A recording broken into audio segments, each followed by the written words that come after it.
From WBNG, your weather authority, this is 12 News at 5. We're going to just have to make up for it, namely do double time when this thing clears up.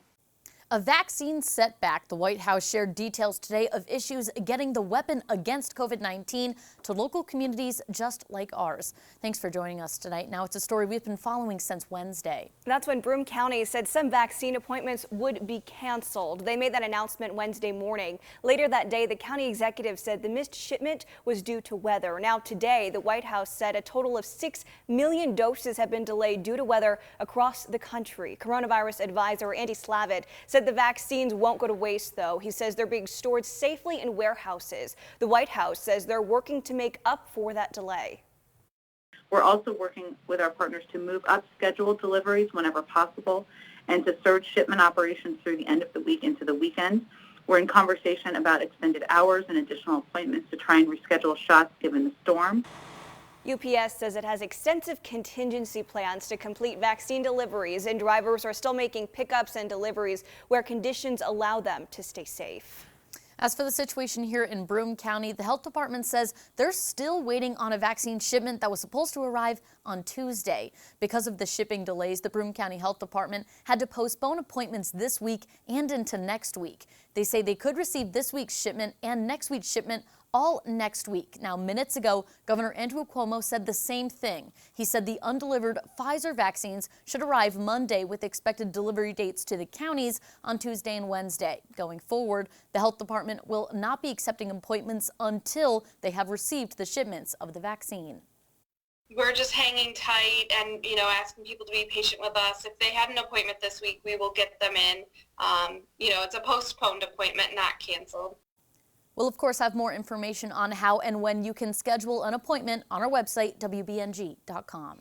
Now, remember when we talk about vaccine sites, they're run by different groups. The Broome County vaccination site is currently at SUNY Broome. So if the county makes an announcement about vaccinations, that's where they're talking about. The state-run vaccine site is at the Binghamton University campus in Johnson City. Other countries around distribution the vaccine as they receive it. Companies such as CVS and Walgreens are also starting to distribute the vaccine.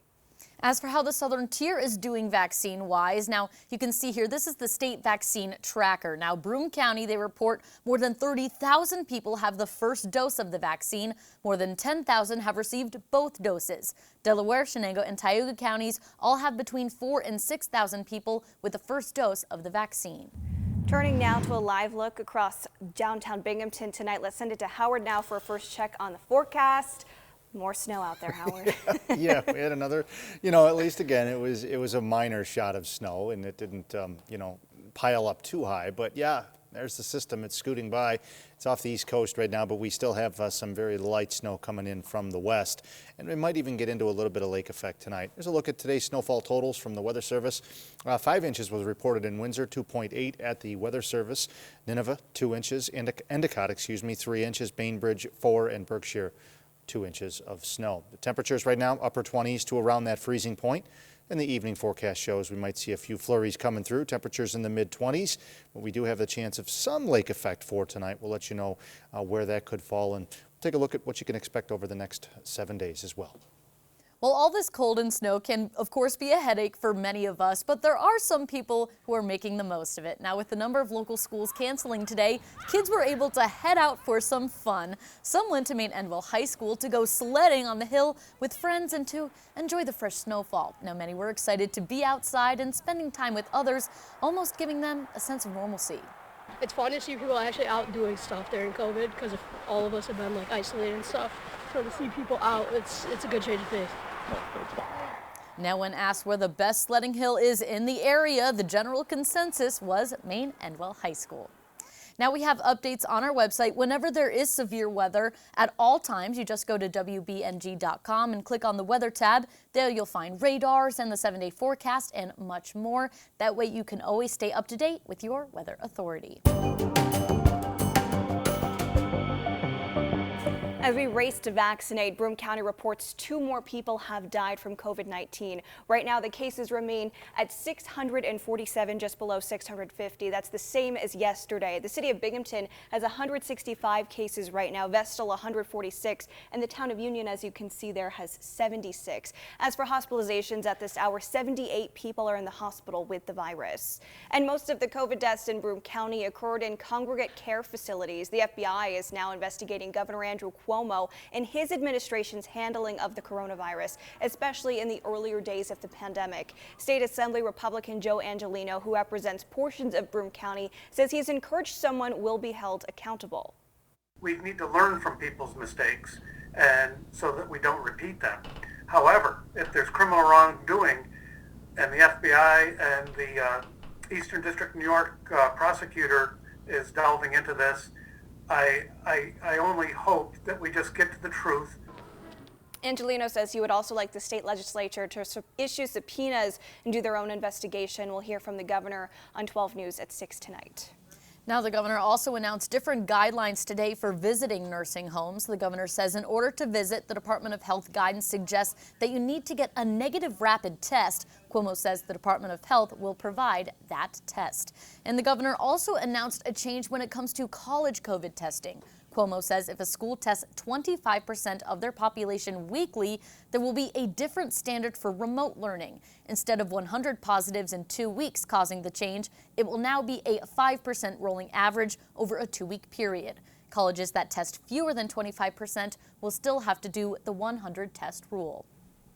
Tonight, the Biden administration continues to push for a nearly $2 trillion relief package. House GOP leaders sent a memo to its members recommending a no vote on the legislation. They claim the measure is rushed, that it bails out blue states, and that the funding for schools does not guarantee they'll be reopened for in-person learning. House Speaker Nancy Pelosi says the package is all about resources. The House could vote on the bill as soon as next week. One industry that's been devastated at the federal and local levels is airlines. On Tuesday, we told you the Greater Binghamton Airport had received a $1 million grant. Aviation officials say the federal funding will be used to pay for operational costs at the airport.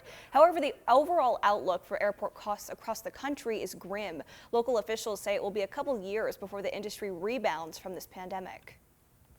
Right before COVID, I really believe that, we were probably, 6 months to a year from getting more flights or getting another carrier to come in. I mean, COVID devastated the whole airline industry.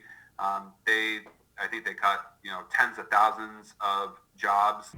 Broome County Executive Jason Garner says the county is also exploring opportunities to develop 300 parcels of land in its own area surrounding the airport.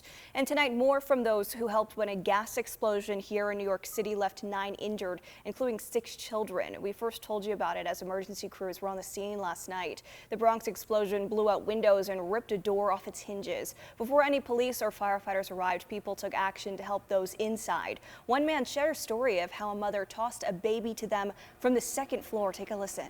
Well, there was about 3 of us there, so we all just I actually took this jacket off and tried to make some little bit of padding for the baby.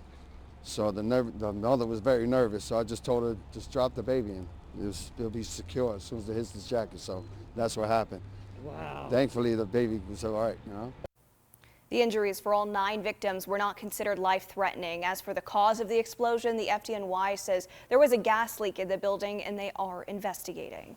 The U.S. has officially rejoined the Paris Agreement. Now, President Joe Biden signed an executive order hours after he was sworn in to rejoin the landmark pact. Now, this takes effect today. Under the Paris Agreement, countries promised to enhance their commitments to curb greenhouse gas emissions. Former President Trump ordered the U.S. to leave the international treaty last year. America was the only country to formally pull out of the deal since it was adopted in 2015. And Prince Harry and Meghan Markle will not return as working members of the British royal family. The announcement comes more than a year after the Duke and Duchess of Sussex stepped down as senior members of the family. That was giving up their roles as working members, meaning that their honorary military appointments and royal patronages are also revoked. Now, those will be redistributed among working members of the royal family. The move comes days after the couple announced they are expecting their 2nd child. They are currently residing in California. Next at 5, a predicted pandemic baby boom. Now almost a year since it began. Experts weigh in on if it's happening or not. Yeah, but first, here's a live look now at downtown Binghamton. You can see that fresh layer of snow on the ground. Howard's going to have the latest for you when we return.